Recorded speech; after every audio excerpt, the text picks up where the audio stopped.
Astagfirullahaladzim, la ilaha illallah, Muhammadur Rasulullah.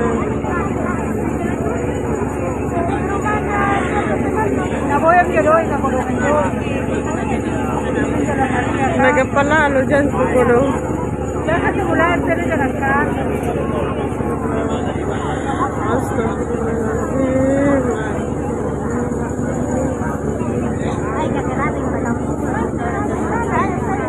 Syedaralun beredar video viral menunjukkan peristiwa musibah yang menimpa satu keluarga di Sulawesi Selatan atau Sulsel. Rumah yang harusnya menjadi tempat pesta pernikahan hangus terbakar dan tidak menyisakan harta benda apapun.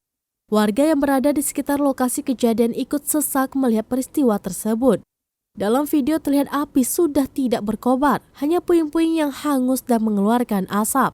Terdengar suara seorang warga yang mengucapkan kalimat istighfar saat melihat rumah tetangganya dihabisi api. Pada video selanjutnya terlihat seorang pengantin pria yang tidak bisa menahan tangisnya atas peristiwa kebakaran itu. Ia menangis di pelukan keluarganya.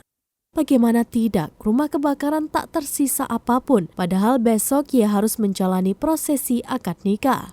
Belum lagi sebelum akad, sebagai orang Bugis, ia menjalani prosesi adat mapacing malam harinya. Sayangnya, uang panai yang akan diberikan untuk mempelai wanita juga ludes terbakar. Tidak disebutkan secara pasti penyebab kebakaran itu terjadi. Warganet ikut nyesek menyaksikan pilunya musibah yang menimpa pengantin pria menjelang hari bahagianya. Banyak yang memberikan doa dan semangat untuk mengobati duka dari keluarga.